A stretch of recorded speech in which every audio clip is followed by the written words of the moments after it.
Hello, everybody. Welcome back to Productivity Mastery. Hope you guys are doing well, and I'm very excited to be chatting with my guest today. Ladies and gentlemen, Catarina Rivera is a disability public speaker, DEIA consultant, and content creator with over 14 years of experience in the public sector. She works with companies to improve disability awareness, inclusion, and accessibility. She's worn hearing aids from a young age and was diagnosed with a progressive vision disability at 17 years old. While her disability was difficult for her in the past, she has now developed disability pride and is empowered by sharing her story. She's the founder of the Blindish Latina, a platform smashing disability stigmas through storytelling and advocacy. Katerina, super happy to have you on. Welcome to Productivity Mastery. Thank you so much for having me. I love the energy of the intro and how much you kind of made my story come alive. Thank you. Tell us a little bit about your story. Can you walk us through it? And maybe just for the audience to understand the context, when was the first time you realized you had a hearing disability, and later your progressive vision loss, and how did those revelations shape your personality? Like how was it understanding and realizing those things? Yeah. So all of this happened because I have Usher syndrome. It is the most common genetic cause of combined deafness and blindness. But I didn't know that I had anything going on with my vision when I was little because I've only been hard of hearing since I was young. When I was in preschool, I wore hearing aids. My parents first noticed that I wasn't responding to them when I was far away and they were calling my name. And that was kind of the first clue. It was very easy to accept a hearing disability and wearing hearing aids because I never knew anything different. That's how I grew up. I always felt like that's how I was. So I also was fortunate that I didn't encounter a lot of bullying growing up. I think I was lucky in that regard. I remember being teased for having hairy arms, which is a very Latina trait. And I will never forget that. But I don't have any memories of being teased or bullied because of my hearing aids. But I do remember that I was influenced by society. I don't know if this is common where you are, but in the US, it's very common to see advertisements about invisible hearing aids or so small that no one can see.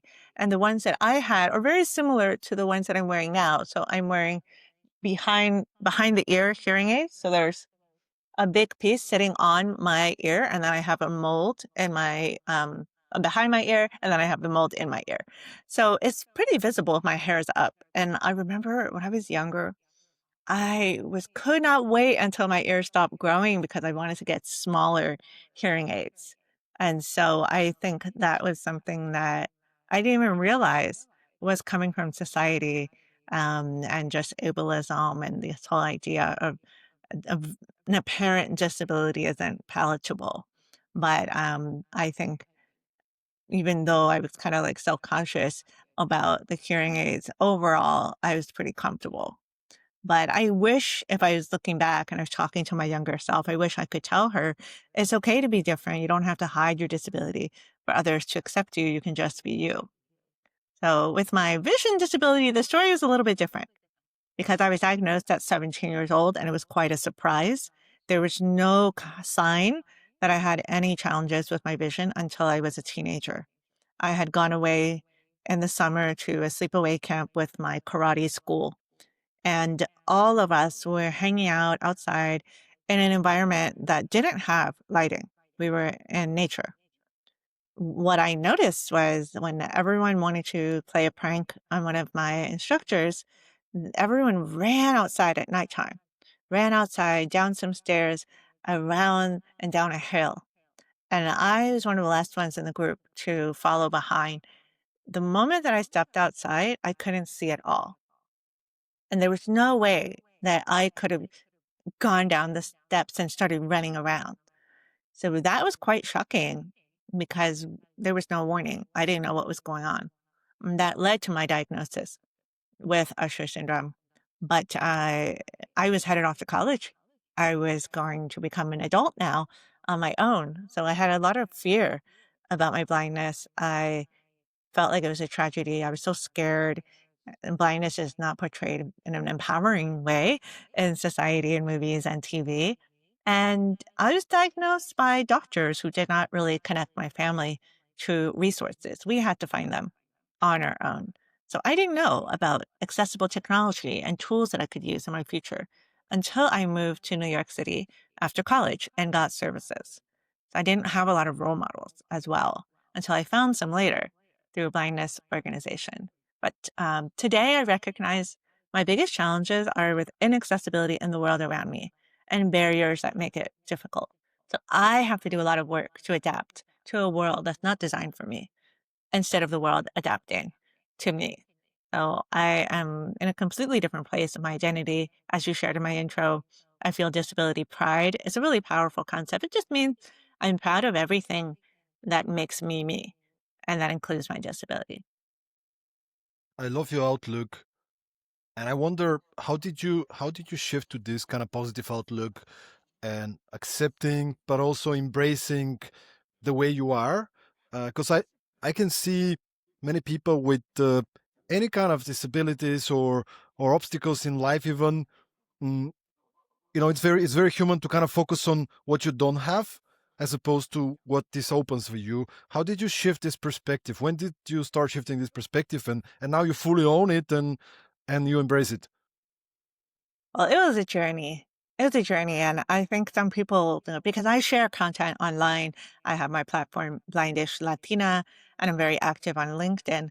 So I can imagine that some people would look at me and feel like they would love to feel the way that I feel. They would love to have the confidence that I have, and it might feel very far away for them to get there. And I just want to be encouraging to everyone because it was not a quick journey. I shared that I was diagnosed at 17. I didn't start using a white cane until 14 years later. And I don't really think that I was in this level of confidence until after that. So if you think about that, it's at least 14 years. And also that I had a disability since birth. And I didn't even learn about disability rights history until I was in my 30s. So I just have a lot of empathy for anyone who's on the disability journey. The local context of where you live is also super important. There are some countries where disabled people are not really participating in society. Sometimes they're kept at home, sometimes there's institutionalization, and there might not be an accessible way to even get around and go places. So I feel really grateful that I was born and able to take advantage of the Americans with Disabilities Act in my schooling, in my education, and receiving services and support.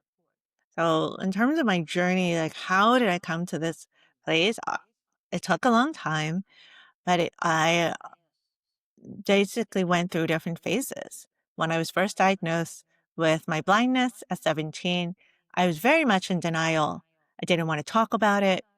Every time that I would share with someone, I'm going blind, and I would say that to like a friend in college, I would cry. It was very emotional and scary because it felt like so unknown. Like, what could I imagine for myself? What dreams could I have for my future? Like, I didn't know what was possible. At 21 years old, after I graduated, I moved to New York City. And this was the first life decision that I made with my disability in mind. My intention was to stop driving because I didn't want to move somewhere where I still had to drive. And then one day a doctor would tell me you can't drive anymore. So I didn't want that. I wanted to be independent and get in front of it. So that was very empowering for me to move to New York City, to rely on public transit and be completely independent. Another factor that helped me become more accepting of my identity was when I moved to New York, I started attending some social groups for blind people and meeting other blind adults. I didn't know people who were blind. I had not seen someone come into a space with their cane and fold it up and put it on the table or put it near them like it was a regular thing they did. Like, to them, it was just something normal, typical, they do it every day, but for me, I had never seen it before, and so it really mattered to me. It stood out to me like, "Oh, it can just be like this." So that was really helpful. I also received services from New York State and learned about technology and just different things I didn't know before, like how to guide a blind person. I wouldn't have been able to tell anyone how to guide me because I didn't know what the best practices were. So I learned a lot. When I started using a white cane, that was a breakthrough moment.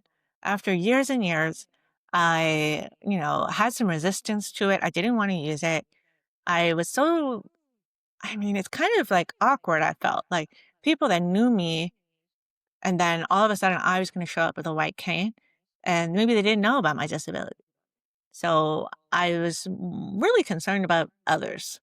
But it came to a point where I had to stop worrying about others and do something that would help me get around more easily at night, be less stressed, and be safer. So that's why I decided to start using the cane. It was really hard in the beginning because everyone was looking at me and staring at me. That's how it felt. And I felt like people were questioning my movements, why I was using a cell phone and a white cane, why I appeared to be looking around, that I could see them. And I have very little vision. I have 5%. It's just a small window. But I know that people don't understand that blindness is a spectrum. But I just kept doing it and got to a point where I said, I'm not going to care about what they think. I'm not going to worry if they're looking at me. Let them look. Let them learn that blindness might not be what they think it is. And I just became confident in showing up as myself with my cane. But once I did that, everything flipped. The cane started conversations. I started advocating for myself more. I started becoming more included. I developed a strong self advocacy muscle. I flexed it in practice and asked for what I needed so much more. And this changed me to have a better life, a better experience. Once that really happened for me, I knew that I wanted to make an impact for others because I knew how hard the journey was for me, how long it was. And that's what moved me to become a public advocate and now a public speaker, consultant, creator doing this for a living.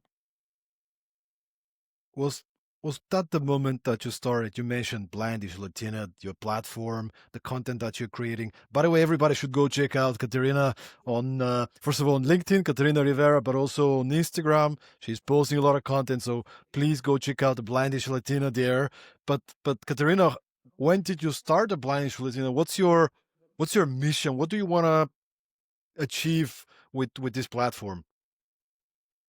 I started Blindish Latina in 2020, and it was perfect timing because it gave me something to do during the pandemic.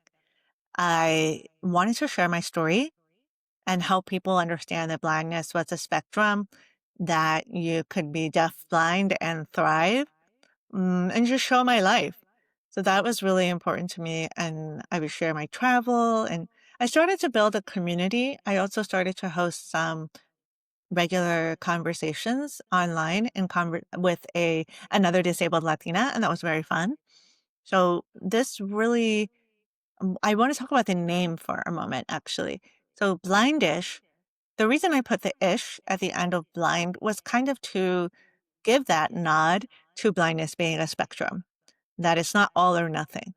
And that's still valid, and kind of give that hint right away. It gives people something to say, what's that about? What does that mean? And then Latina, having that right there was really important to me as well, because there's not a lot of representation of disabled Latinas. Growing up, I didn't have a lot of role models who were deaf, and that I knew about. So I really wanted to center my Latinidad also in the name. And that kind of lines up with my whole career, that I've always wanted to use my privilege to give back to my community. So that's something that I did as an educator.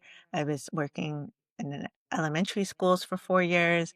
I also worked in the nonprofit sector, and I was able to work with the Latina community in Uptown Manhattan. So all of that kind of came together with this name.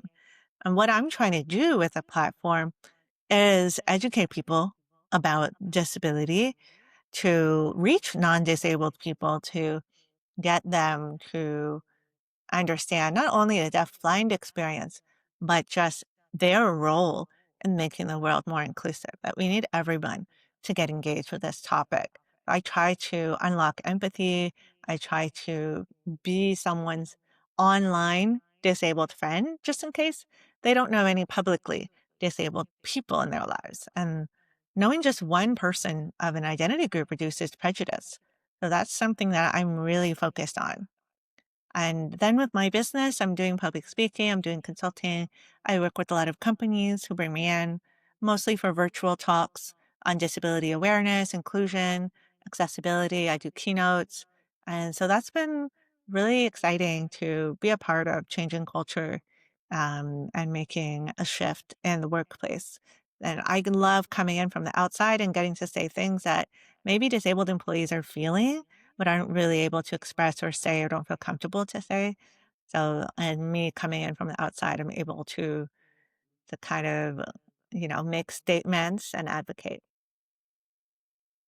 What are some of the biggest stigmas that non-disabled people, I mean, stigmas and also misunderstandings that non-disabled people have that maybe we can share and we can talk about openly here?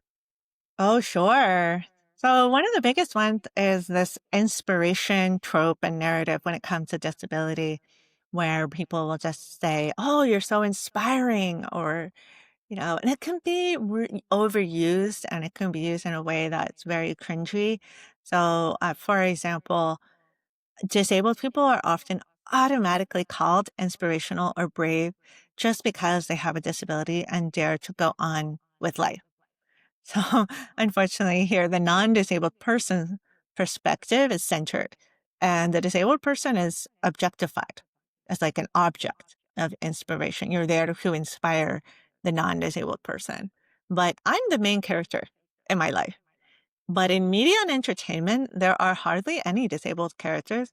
And the characters that do exist are often secondary characters with minimal storylines. They are there to be reacted to, not to be depicted as whole people or as people with flaws, conflicts, negative personality traits.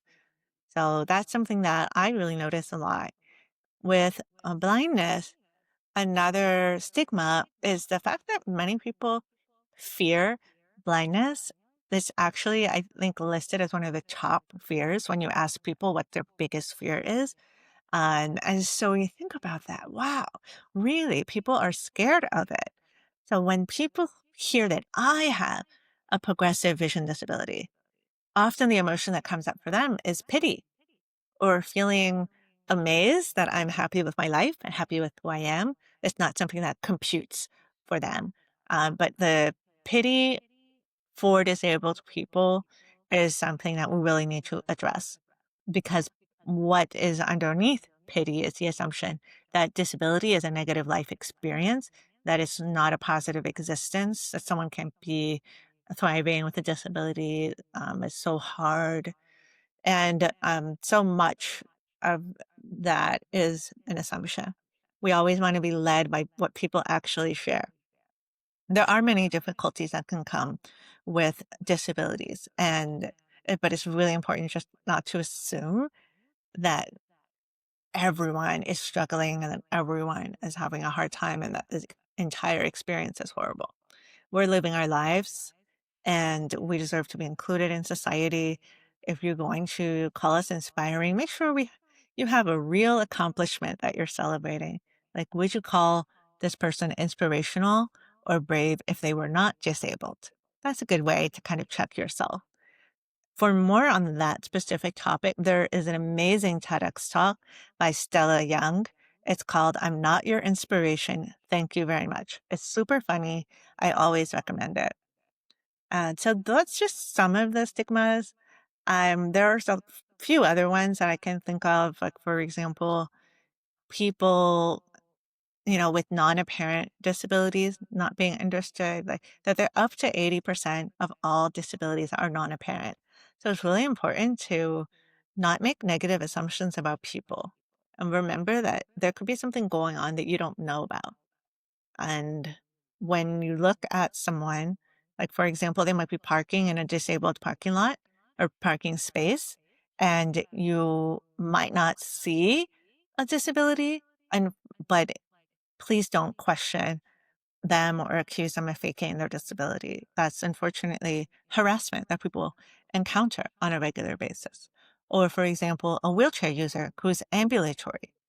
Many wheelchair users are ambulatory. It means they can move their legs, they can walk, but there's a reason they're using the wheelchair. Maybe they can't walk for long distances, maybe they have chronic pain or muscle weakness. It's really important to, again, not make assumptions. So those are just some of the stigmas. But if you get a group of disabled people together, we can talk for hours about the things that we experience from society and the microaggressions.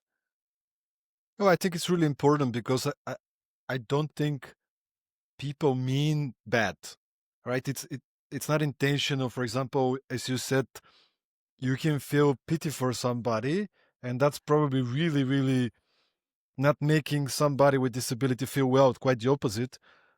But maybe it's ignorance, maybe it's lack of understanding, and maybe if you can talk a little bit about that, what's the best approach? If that's not the best approach, what would be an approach that you would advocate for? Well, I definitely recommend that if you're non-disabled and you recognize, like, oh, I have felt pity for disabled people before, or I am uncomfortable with conversations about disability or with saying the word disability. I really recommend that you work on that on your Mm. own and don't bring that to disabled people. Don't ask us to educate you. There are many resources. There are documentaries, books, so many wonderful resources that are already educating. I'm educating online. So it's very important not to overburden disabled people with asking them to educate and answer questions. For example, in public spaces, disabled people will be approached in a grocery store when they're out and eating in a restaurant, wherever they are in public transit, and people will come up and ask them questions about their disability. Right? Just saying things like, "Oh, why are you in a wheelchair?" or "What happened to you?" That kind of thing. And that is not respectful.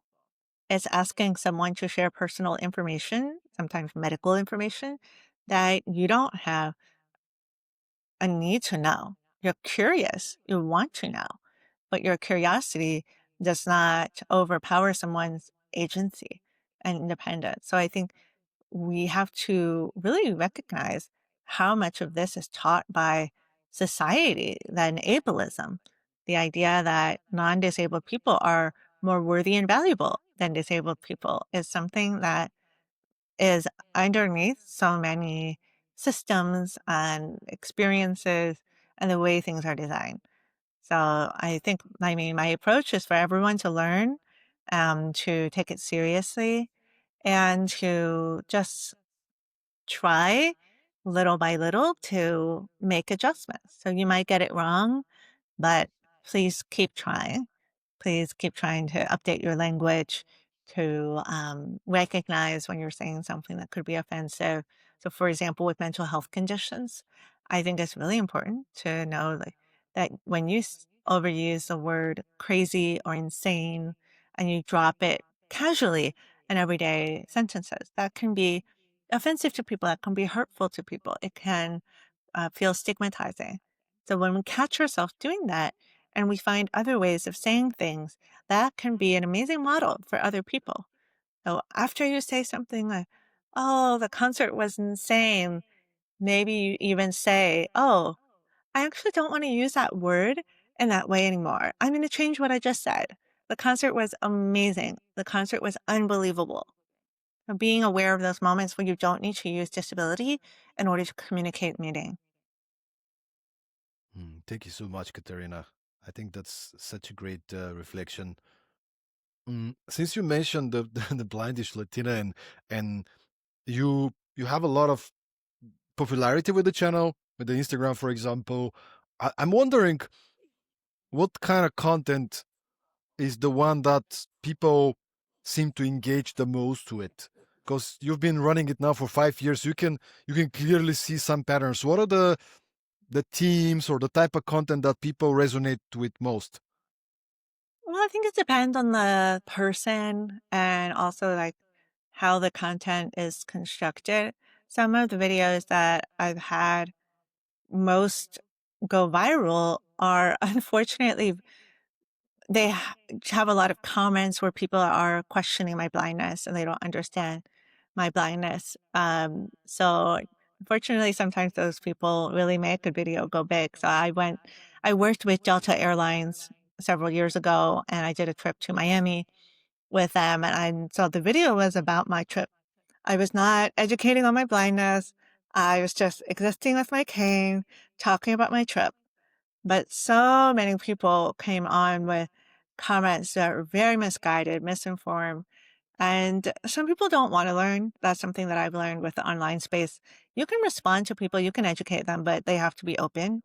So I conserve my energy and I'm not trying to, I can't control whether they want to learn or not.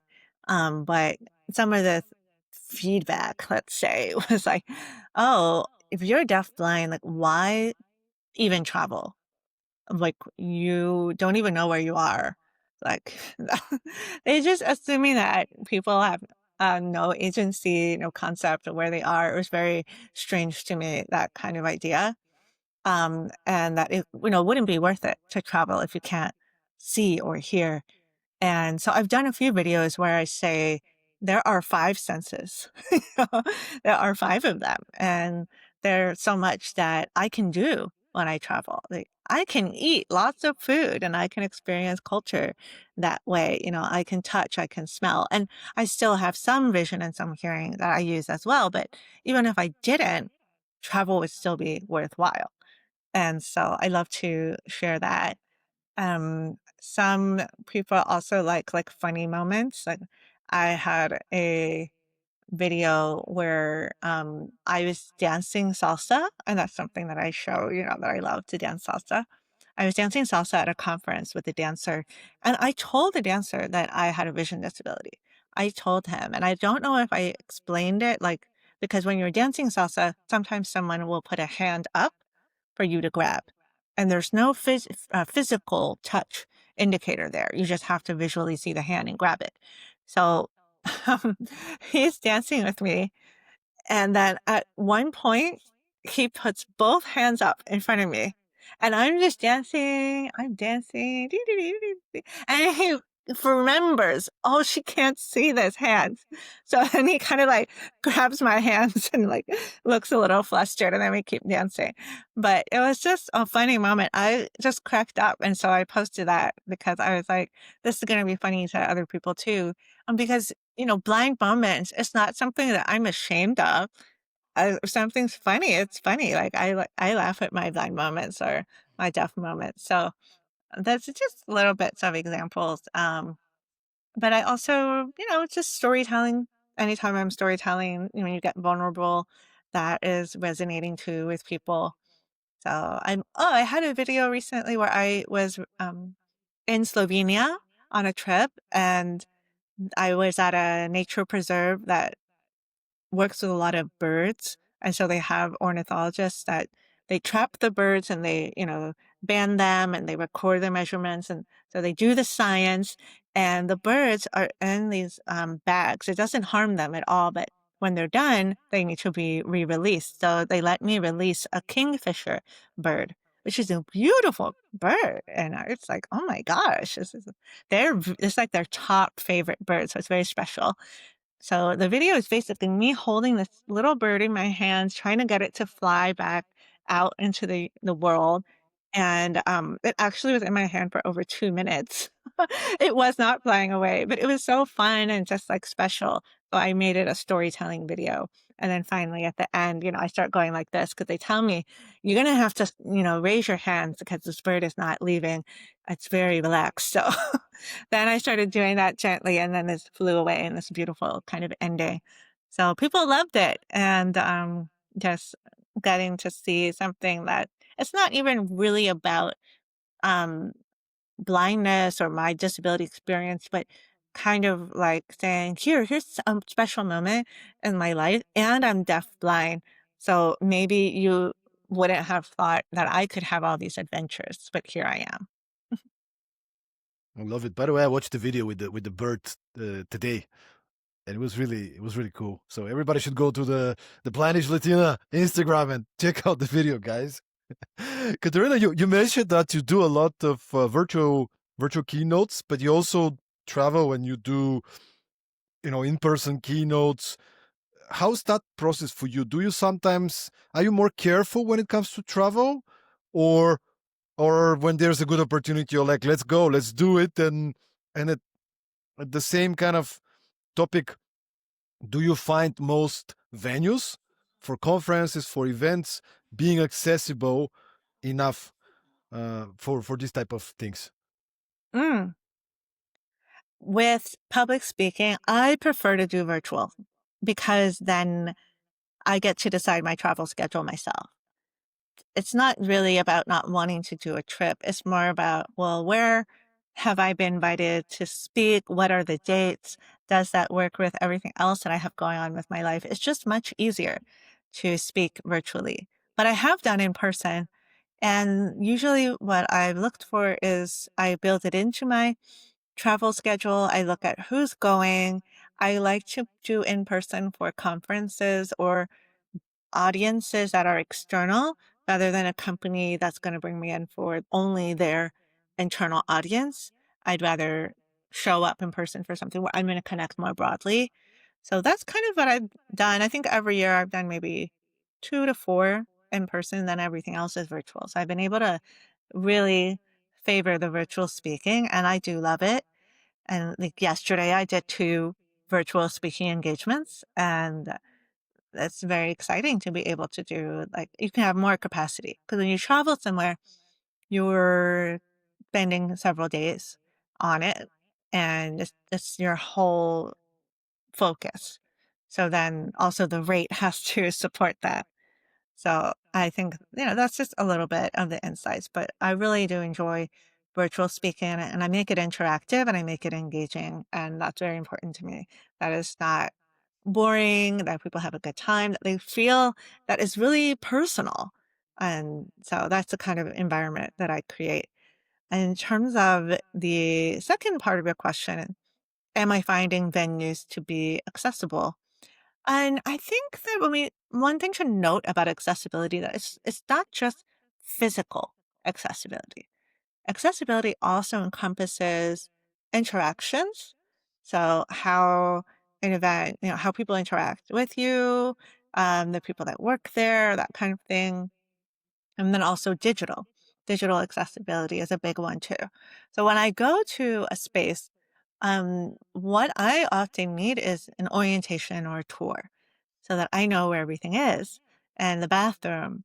So that's not really about the space itself. It's more about me getting the support I need. When there are maps, that's super helpful. I love when events share maps and that the rooms are clearly labeled. So sometimes fonts are hard to read, for example, on signs. So a lot of these things are not about the venue. But then you also have layout of chairs. If you don't have space to really get around, that can be difficult when people put bags on the floor. That creates tripping hazards. So when you think about that, a lot of this is not really about, okay, are there automatic doors? Are there ramps? These are kind of basics that I would hope they have elevators and all Mm. of these things. I went to one conference that had Navi Lens, and that is a QR code for blind people. It's a colorful box, and what they did is they put codes in the different areas of the space, and when you use a NaviLens code and you scan it with an app. You don't have to be on top of it like you would with a QR code. You can be kind of far away, and as long as you're aiming in the area, it'll detect the code, and then it has information encoded that is verbal, someone starts talking, and it's also written. So if you use it to label spaces, then you just encode that information into it. So I was able to use it to figure out which elevator bank I needed to go to. And I also used another app at that conference. They contracted with this company called IRA, AIRA. And IRA is, let me see if I can explain it properly. Um, you basically can call them and they'll do anything to help you. It's kind of like hard to, they'll just do anything for blind people usually. I think, and now they're working with deaf people too, I think. So for example, for this conference, IRA had the maps of the hotel. And so I was lost. I was trying to find a networking event that was in a specific space and it was on a different floor I had never been to and I was lost. So I called IRA and they asked me to flip my phone so I could show them where I was walking and they figured out where I was. They looked on their map and they said, okay, walk forward this way, make a turn here. It should be right here. And so they guided me around. And because conference had a contract with them, it was free for attendees to use during our time there. So I thought that was really cool. I want to see more of that. So there's more I could talk about with accessible events, more than the spaces. Captions, providing live captioning is another big one for events. That should absolutely be an investment. But yeah, so just a little bit of thoughts, but it's another one of Really, those topics that I could go on. really interesting. Just yesterday, our common friend Winston Ben Clemens, great guy, love Winston. He's been on podcast 3 times, I think, and he's a great buddy of mine now. Just yesterday, he posted on LinkedIn. Winston, if you're listening, brother, it was a great post. He posted on LinkedIn. Um, is the thing, disability inclusion doesn't start with ramps or captions. It starts with listening. So here's the post. Um, when I speak on stage, I'm often asked the same question. Hey, Winston, what's the best way for organizations and teams to be more inclusive? Most people expect me to talk about ramps, captions, or best practices. And yes, those things matter. But I always start somewhere else, with listening. Because true inclusion isn't about ticking boxes, it's about creating environments where people with disabilities feel seen, heard, and valued. He knows what he's talking about. I love the way he framed that. Let's talk about organizations, Katerina. You do a lot of work with organizations, raising awareness, consulting, speaking. What are some of the challenges when it comes to inclusion that you see? Now is October 2025. For those of you who are listening to the podcast later on, it's October 2025. You get to see many different organizations. What do you think are some of the biggest challenges when it comes to inclusion? Well, there's many challenges. Unfortunately, now in the United States, we're having a disinvestment in inclusion. And so the barrier for many people is fear, fear of being let go by their company. Job security is a fear, with not having enough resources anymore to do the work that they like to do to keep the progress that has been made. And so I think we're in very much a survival space right now, unfortunately, in many organizations. So I would love to see, and then there are many companies that are keeping their commitments. And I think it's always important to remember that and not create a narrative that's false that says that, oh, everyone's not investing anymore. And DEIA, and the A is for accessibility work. But there are many contexts and organizations where these challenges are very real. So I want to definitely highlight that. Another thing that can happen is that people can have a misguided understanding of what they even need to do for disability inclusion. Some organizations feel that if they are meeting the law, the Americans with Disabilities Act, and everyone that asks for an accommodation is receiving one, that they're meeting those requests, that they're done. And they're not done.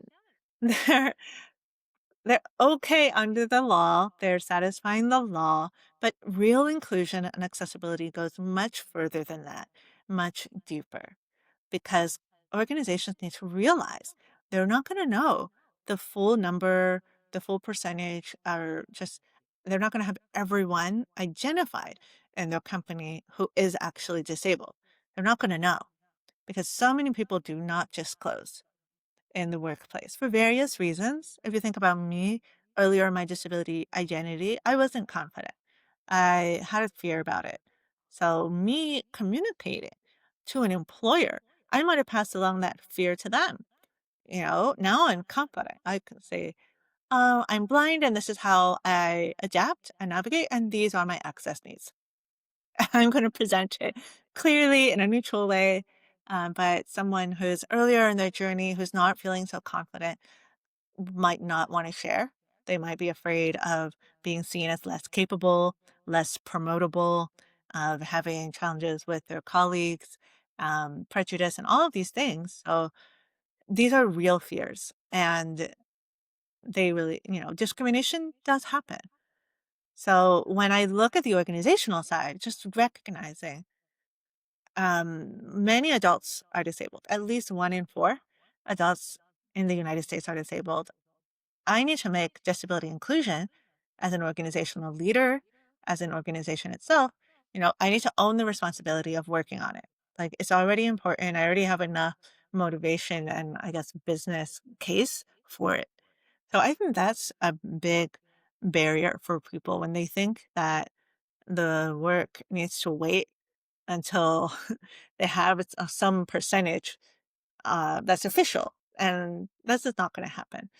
Non-apparent disabilities are the majority of disabilities. And people might even say, oh, I don't need anything. And they don't ask for accommodations. And they might not even realize that they are struggling. So when you do things that make the workplace more accessible, like you create policies such as every meeting that is 1 hour long must have a 10-minute break. Someone might say, wow, I didn't know that was going to actually help me so much. I didn't know that I was overextending myself. And that's what inclusion is all about. Creating accessible environments by design, not waiting for requests, and really making it part of the standard way that you do business and that you design your culture. I had a conversation actually today. I met a client of mine and um, from a corporation. She's in the HR learning development department, and I was just sharing, hey, I'm gonna have this podcast. I'm so excited to meet Catarina to talk about this topic, and she she shared that she's been struggling, especially in Europe. I think in her perspective, at least in the US, things are a lot more developed, but still in many places around the world, the awareness and the understanding is not to such a high level. And she told me she sees there's so many missed opportunities, especially when it comes to recruitment of top level talent, because there's often some misunderstandings, and people with disabilities might not go through all the levels and get hired and overperform and just be top level performers because they're not given these possibilities. Do you see that to be happening as well? And what are some of what is your message to employers, to recruiters out there? Mm. Thank you for bringing this to me. I do want to mention the European context because, in a positive news and development, there is a law that has gone into effect earlier this year that is a broad accessibility law in Europe. And it actually goes further than the ADA in many cases because requires, for example, any kiosk to be fully accessible. And so it covers a lot of digital and technology things that the ADA does not actually cover. So I really want to celebrate Europe. And I think there's going to be a lot that happens now because the law is in effect, that people are going to catch up and learn. And I hope that they invest and make progress the way that, the US has done historically. But I think that there are a lot of things going on, and we need to learn from the people who have been working on this. So, with your question about recruitment, it's really important. I always highlight that let's make sure we work on culture change before we bring in employees that we're not prepared to support and provide a positive work experience to. So when we think about representation, yes, it sounds great to hire more disabled employees to get better at making sure that we can bring them in. But then what happens once they're in the workplace? Are we living up to our promises? Are we making sure that training is accessible? That they are, their managers know how to work with them? Because, for example, if someone's neurodivergent and they come into a workplace and a manager is not prepared to be flexible, adaptable, and doesn't know best practices, doesn't know anything, they can start to have conflict and friction and a lack of trust with their manager. And the manager might think, oh, this employee is not good. And so we want to avoid that kind of situation where we bring people in and the workplace is unprepared to be a good match for them. So that's the first thing. Always work on culture, always work on the employee experience. If you are going to work on hiring, yes, there's a ton of opportunity to improve the hiring process.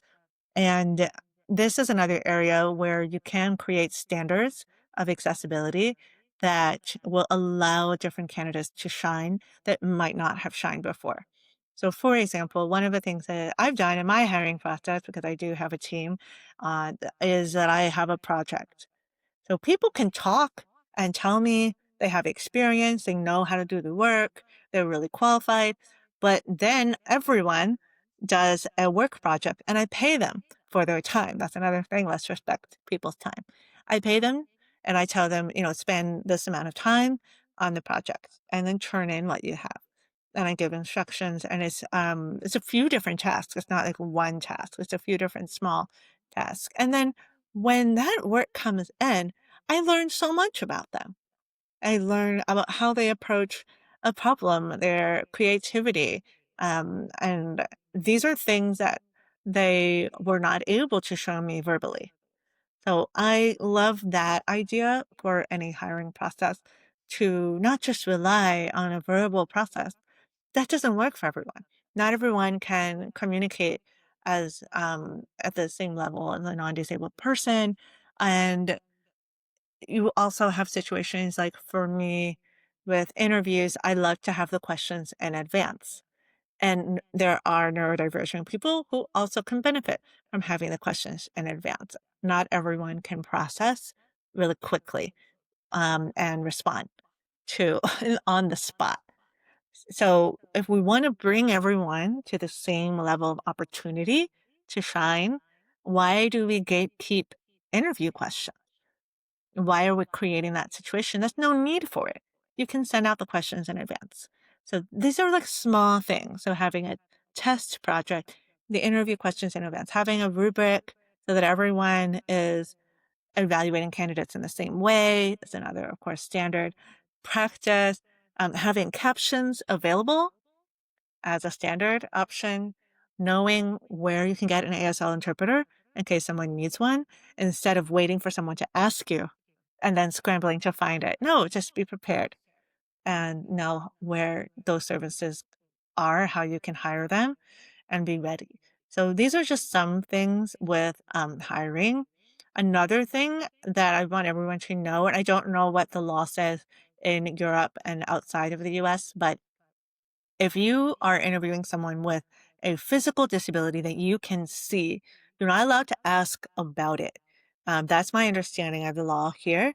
But I would say that if you're a disabled candidate and you have a physical disability, my recommendation is that you share how you would do the role with your disability, and then you let people know that so that they don't make assumptions.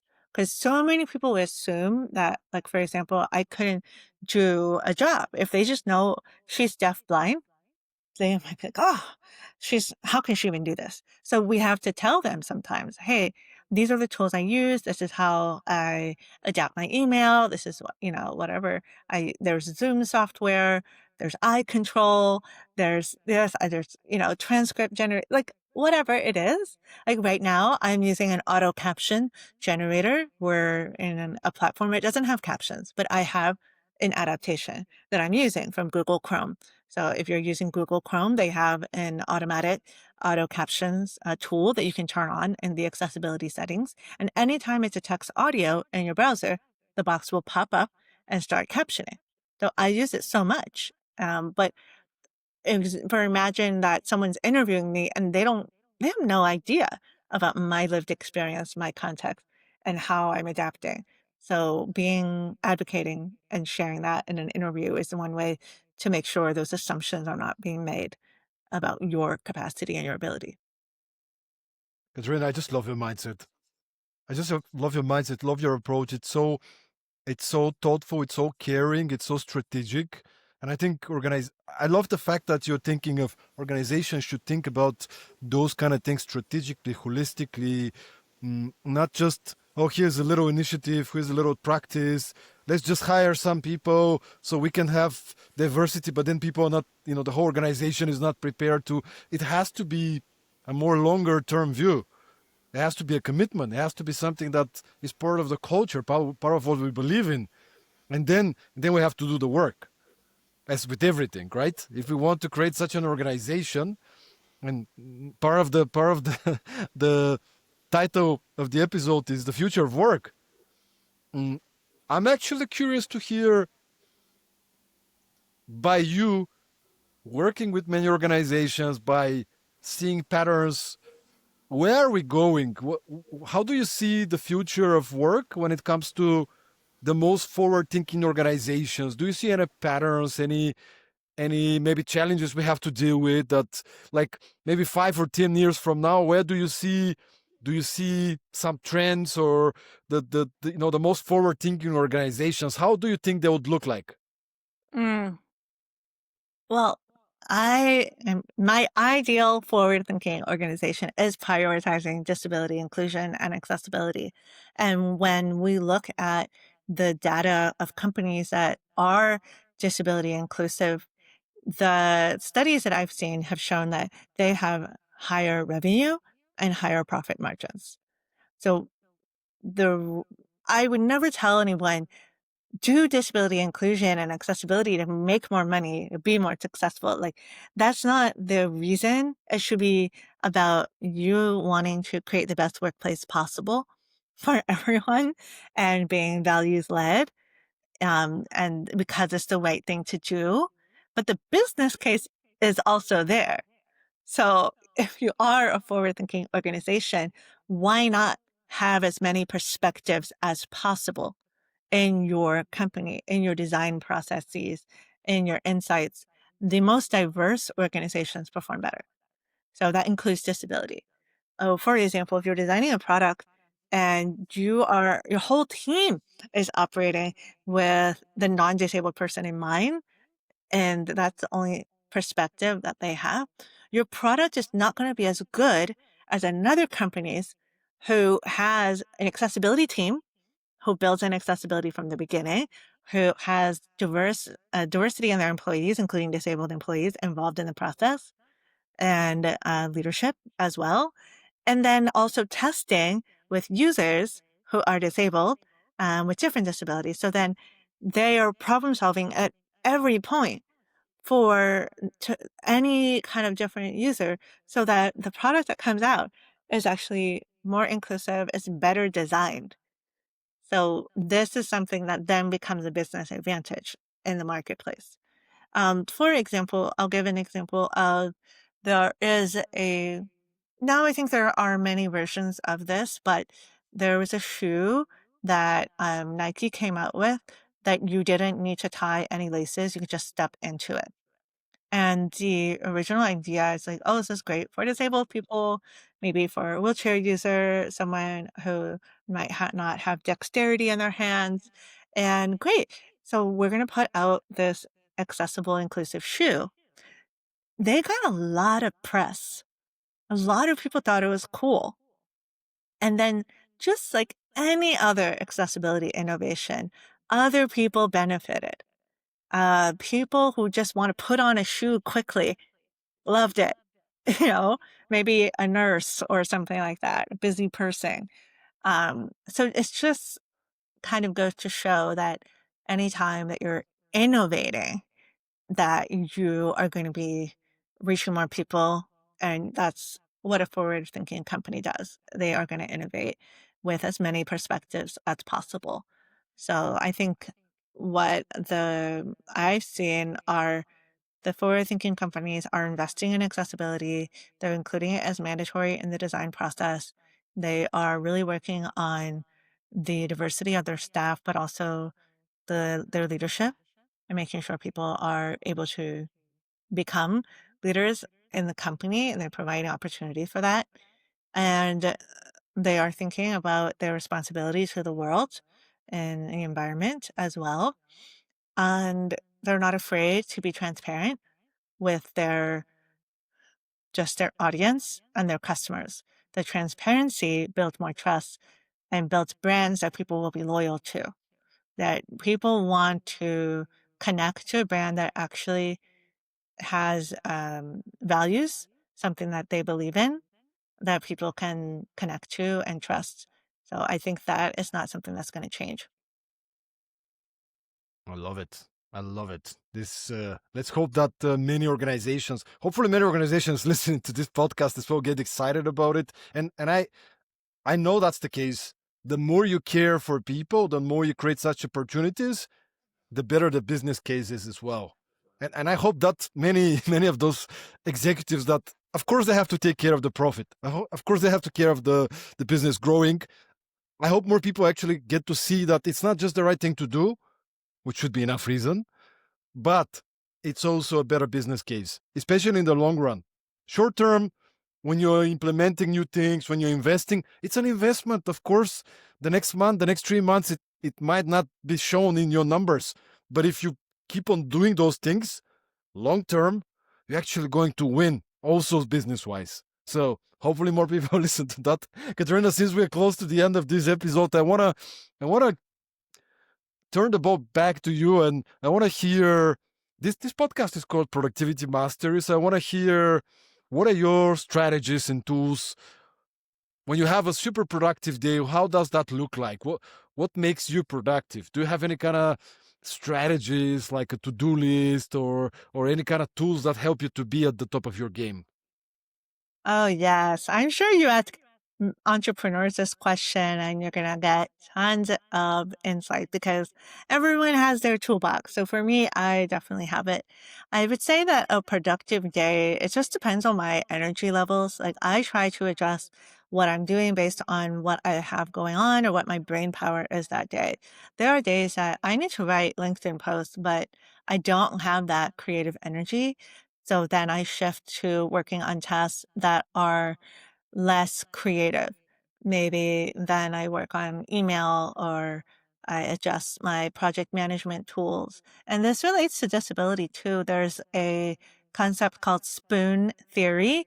And spoon theory is basically comes from the chronic illness like context. And I'm sorry, I'm not remembering the name of the person that came up with this, but there is one person and they should get credit. But it's basically the idea that you start the day with a certain number of spoons and that those with chronic illness have to make choices that when they're running out of spoons, are they going to, for example, cook dinner? Are they going to shower? What are they going to spend that finite amount of energy on? And that they don't have the same amount of spoons as non-disabled people. So when I think about my day, and there are days when I don't have enough, so then I make choices. But if I've taken care of my three top priorities for that day, and I've also taken care of myself, that's a pretty good day because work-life balance is very important to me. I want to work um, for a life that I enjoy. I'm not trying to work all the time. So I like to get outside every day. I like to eat well. One thing I'm working on that I'm not super wonderful at yet is my sleep schedule. I want to go to bed earlier and longer. So I'm just trying to give myself patience in the journey. But with terms of tools that I use in business, I use Asana for project management, Airtable for CRM, Kit for my newsletter, Slack for my team communications. I use FocusMate as a productivity tool If you're not familiar with FocusMate, I do have a referral code, okay? So use my referral code. It's on my website, catarinarivera.com /connect. And the code is there. But FocusMate is really cool because you sign up for a work session with someone else. You basically sign up on your calendar. You can pick 25 minutes, you can pick an hour, you can pick different times. And when you show up for that work session, they match you with someone else who you can see on camera. And you both share what you're going to work on. Then you work on it. And at the end, you share what you did. So it's accountability is helpful when you're working remotely. You don't really see people, but it makes me feel like, oh, someone else is working there too. It's body doubling. It can be helpful for people with ADHD, for example. So I really love all of these tools and Focus Me. I use a lot when I have unstructured days. I also don't do meetings on Mondays or Fridays, and that's a way I save those days for deep work. So I do a lot of organizations of tasks and delegating, and I find ways to bring in accountability because it's a big shift to work full time in a company and you have a manager and someone to report to, and then you're an entrepreneur. You have to find the ways to make sure that you have structure and you have accountability. So a business coach has also been a tool to use for accountability. Someone's giving me homework, someone's expecting me to finish that project. So those are some of my strategies. Well, thank you for sharing, Catarina. We're getting close to the end of the episode, but I want to give you space here. First of all, I want to say thank you so much for the work you're doing, for your commitment, for your positivity. It's inspiring. It's contagious, and I hope more organizations get to book you, more events get to book you to speak. Everybody who's listening, make sure to get in touch with Catarina if you're looking for a super cool speaker, inspiring, but also with really practical ideas that you can immediately implement. Get in touch. For those of you who are maybe not working in organization, follow Catarina on LinkedIn, on Instagram. If there's anything else, Catarina, please let me know. And just want to give you the space here to, first of all, send a final message to everybody listening, to our listeners. But also, if I missed something, where could people find you or any interesting projects you're on? Please share with us. Oh, thank you. Thank you again for having me. I just want everyone to know how much disabled people have to contribute to the world, that we're already in your life. So your neighbors, your friends, your family members, you might not know about all the people that have disabilities, but once I start sharing about my own experience, then people start sharing with me. And so you really realize that it's a big part of our society. And I hope that we can have less shame about disability, less stigma, and more recognition that disability is just a part of the natural diversity of humankind, that we've always been here, and that we are just as worthy as anyone else. So thank you. Thank you. If you want to get some resources from me, I have a free ebook on accessibility, and it's on my website, catarinarivera.com /free ebook. And that's a great resource that you can download and start your journey with simple tips. And I would love to keep in connection with you. Thank you so much, Catarina, and thanks everybody for joining us for another episode of the Productivity Mastery Series. This is episode 227, so there's 226 more episodes. So if you haven't subscribed yet, we're everywhere: YouTube, Spotify, Apple Podcasts. So make sure to subscribe. The more people subscribing to the podcast means we have even more opportunities to invite amazing people like Catarina to the podcast. So thank you so much once again, and see you once again next week for another episode. Have an amazing day, and make sure to follow Catarina Rivera, the Blindish Latina, everywhere. Thank you so much, everybody. See you soon. Bye bye.